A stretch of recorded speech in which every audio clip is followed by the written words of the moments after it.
और किसी समाज में जमीन की क्या स्थिति है, इससे अंदाजा लगाते हैं। चलिए, मैं अक्सर क्लास में पूछता हूं कि भाई शाकाहार मांसाहार को लेकर खूब डिबेट्स होती हैं। सच बात यह है कि शाकाहारी होने की प्रिविलेज दुनिया के हर समाज के पास है ही नहीं। शाकाहार का मूल्य उन्हीं समाजों में चल सकता है जहां कृषि का पर्याप्त उत्पादन होता हो।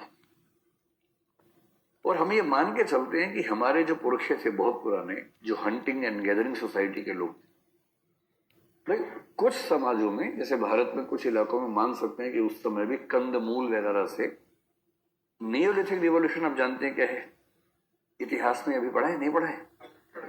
नियोलिथिक रिवॉल्यूशन का मतलब हुआ, इसको हम हिंदी में क्या शब्द इसके लिए, नवपाषाण, नहीं नहीं नहीं, नवपाषाण बोलते हैं, हो सकता है। हाँ, नियोलिथिक है ना, लिथिक से पाषाण ही होगा, नवपाषाण संस्कृति। जब मनुष्य ने खेती करना सीख लिया और वो समझ गया कि जमीन के अंदर उत्पादक क्षमता है और हम अपने भोजन के लिए बहुत सारी चीजें जमीन से उपजा सकते, तो क्या नवपाषाण संस्कृति से पहले, कृषि क्रांति से पहले, क्या जमीन से फसल नहीं होती थी? तब भी होती थी, तब अपने आप होती थी, स्वाभाविक रूप से होती। जंगल उस समय भी थे, जंगल में कई ऐसे पेड़ होंगे जिनमें कुछ फल फूल लगते होंगे, जो लोग खाते भी होंगे, कभी कभी खा के मर जाते होंगे, तो बाकी लोग फिर वो खाना छोड़ देते होंगे कि भाई ये वाला नहीं खाना है, अब्बा ने खाया था, मर गए थे, नहीं नहीं ये नहीं खाना, ये वाला ठीक है। ऐसे तो समाज ने सीखा ना, सैकड़ों पीढ़ियों में समाज ने जो ज्ञान का संचय किया, ऐसे तो किया। पहले क्या तरीका था? कोई लेबोरेटरी थी नहीं, किसी ने खा के देखा, मर गया। कोई नया फल मिला, किसी को खिलाना है, जो सबसे बूढ़ा आदमी मरने वाले उसको खिलाते होंगे, खा के देखो उसको कि तुम वैसे भी जाने वाले हो, कम से कम नुकसान होगा। पता लगा वो ठीक हो गया, फिर सब खाने लगे तोड़ तोड़ के। और फिर गुरुजी ने लिख दिया कि ये जो फल है इसमें ये गुण होते हैं, और यहां से यूनानी दवा, आयुर्वेद, इन सब का विकास हुआ, चाइना की दवाई का विकास हुआ, क्योंकि लोगों ने प्रयोग कर करके अपने लोगों पे निष्कर्ष निकाले। यही तरीका होता है।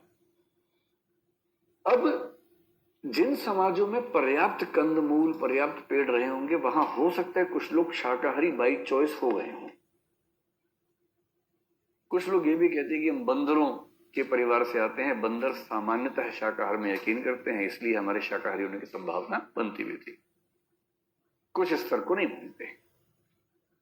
लेकिन एक बात तो स्पष्ट है कि दुनिया के बहुत थोड़े से इलाके छोड़ दीजिए जहां जंगलों में, जहां वनों में कंदमूल वगैरह अपने आप हो जाता होगा, उनको छोड़ के दुनिया के अधिकांश इलाके में शाकाहारी होना उस समय का संभव मूल्य नहीं था। अगर आप मिडिल ईस्ट की तरफ हैं तो कृषि वहां पर नहीं के बराबर है। अगर आप बहुत सर्द इलाकों में हैं, ग्रीनलैंड के आसपास, साइबेरिया में है, तो वहां कृषि का स्कोप बहुत ज्यादा नहीं है। तो कई ऐसे इलाके रहे होंगे। और फिर जो समुद्री इलाके होते हैं, वहां सामान्य रूप से लोग मछली खाते हैं, उनका तरीका ही वो है। इतने क्यूट होते हैं, बोलते हैं कि मछली नॉनवेज नहीं होता है, मछली समुद्र का फल होता है, it's a sea fruit. Fruits खाइए, आप भी फ्रूट खाइए, बड़ा फ्रूट खाएंगे, छोटा फ्रूट खाएंगे, फिर कभी जाते बहुत बड़ा फ्रूट मिल जाता है सामने, वो फ्रूट उनको खा जाता है, तो सी फ्रूट कहते हैं। उनको लगता है कि नॉन वेज क्या है इसमें, तो फ्रूट है फल। इसलिए शाकाहार का मूल्य केवल उन्हीं समाजों में होगा जहां कृषि का पर्याप्त उत्पादन होगा। बाकी समाजों को मांसाहार का मूल्य अपनाना ही पड़ेगा, उनके पास कोई चारा है नहीं उस चीज के मामले में। और आप बिना बात के लाठी लेके बेहाल हैं कि तुम मांसाहारी हो, मैं तुम्हारा मांस निकाल दूंगा। व्यक्ति को शाकाहारी होना चाहिए। आप समझ नहीं रहे कि मनुष्य की कुल सभ्यता के इतिहास में शायद 2-4% लोगों को ही यह सौभाग्य रहा होगा कि वो शाकाहारी होने का सोच सकते हैं। मतलब मैं शाकाहारी हूं और मुझे इस बात का सौभाग्य बड़ा अपील करता है कि मैं ऐसी जिंदगी सोच सकता हूं। हर कोई नहीं सोच सकता ऐसी जिंदगी। ठीक वैसी जमीन अगर